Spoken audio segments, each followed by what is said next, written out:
어제 저녁 인천의 한 주택가 골목, 뒤를 돌아보며 다급하게 뛰어가는 여성을 흰색 점퍼를 입은 남성이 바짝 뒤쫓습니다.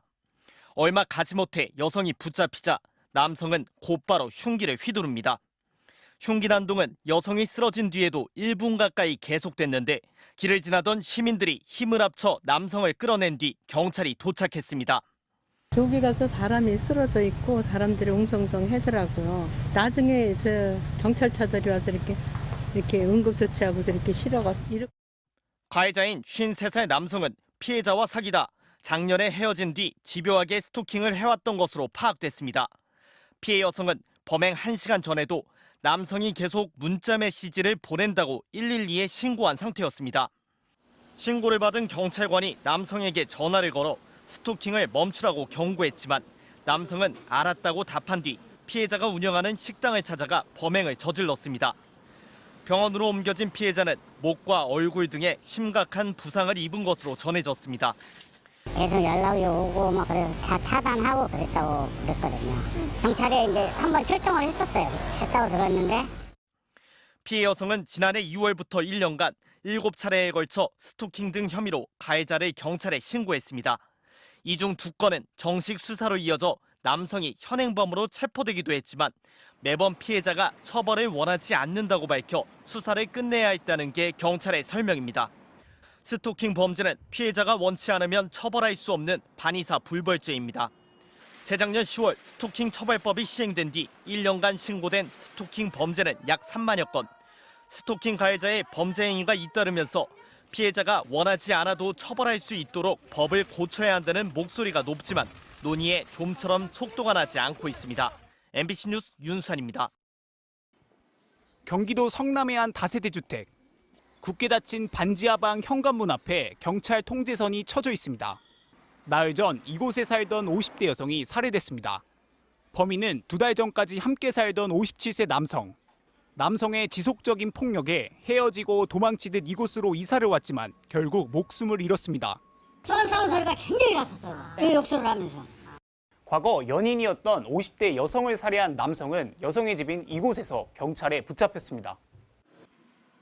남성은 지난 4월 이미 피해 여성을 때려 상해와 스토킹 혐의로 경찰에 입건됐습니다.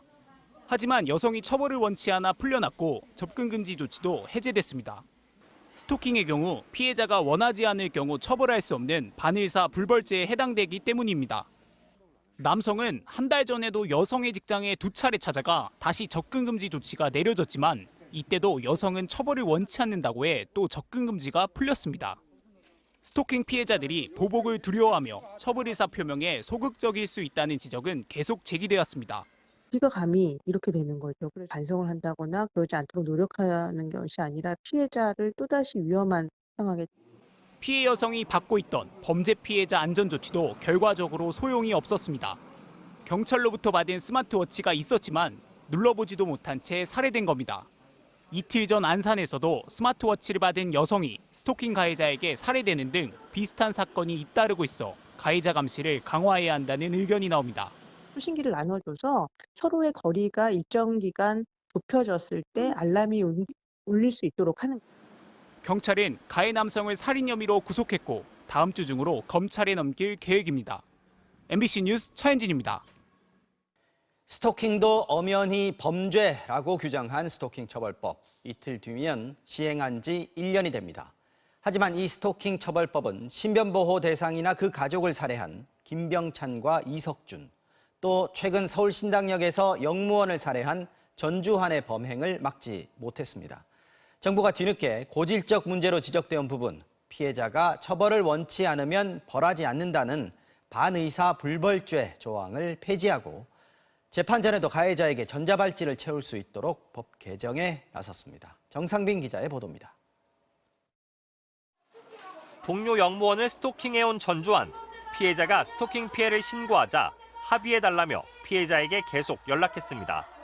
바로 반의사 불벌죄 조항 때문이었습니다. 피해자가 처벌을 원하지 않는다고 하면 처벌하지 않도록 규정되어 있다 보니 합의를 요구하며 2차 가해를 한 겁니다. 그래도 합의를 거부하자 전주환은 결국 피해자를 살해했습니다. 법무부가 스토킹 처벌법 시행 1년 만에 반의사 불벌죄 조항을 삭제하기로 했습니다. 피해자에게 합의를 강요한다든지 종용한다든지 해서 추가적인 피해, 더 큰 피해를 야기하는 경우도 사실 많이 있고요. 피해자를 보호하는 잠정 조치도 강화됩니다. MBC가 지난 9월 스토킹 처벌법 판결문 중 접근 금지 등 잠정 조치가 내려진 46명의 판결문을 분석한 결과 78%가 잠정 조치를 무시하고 피해자에게 접근과 연락을 계속했습니다. 법무부는 잠정 조치를 어기면 긴급 체포가 가능하도록 처벌 수위를 강화하는 한편 잠정 조치에 위치 추적 전자장치, 즉 전자발찌 부착도 포함시키기로 했습니다. 잠정 조치에 가해자에 대한 위치 추적 전자장치 부착을 도입해서 가해자의 피해자에 대한 접근 여부를 실시간으로 감시할 수 있도록 했습니다. 또 남의 사진을 합성해 퍼뜨리는 등 신종 온라인 스토킹 행위도 처벌 대상에 넣기로 했습니다. 시행 1년 만에 대대적인 손질에 들어가게 된 스토킹 처벌법. 반의사 불벌죄가 처벌을 가로막고 피해자 보호 조치가 미흡하다는 지적은 법 제정 때부터 꾸준히 제기되었습니다. 22년이나 걸려 스토킹 처벌법을 만들면서도 제대로 법을 만들지 못해 김병찬과 이석준 그리고 전주환을 막지 못한 셈입니다. MBC 뉴스 정상빈입니다.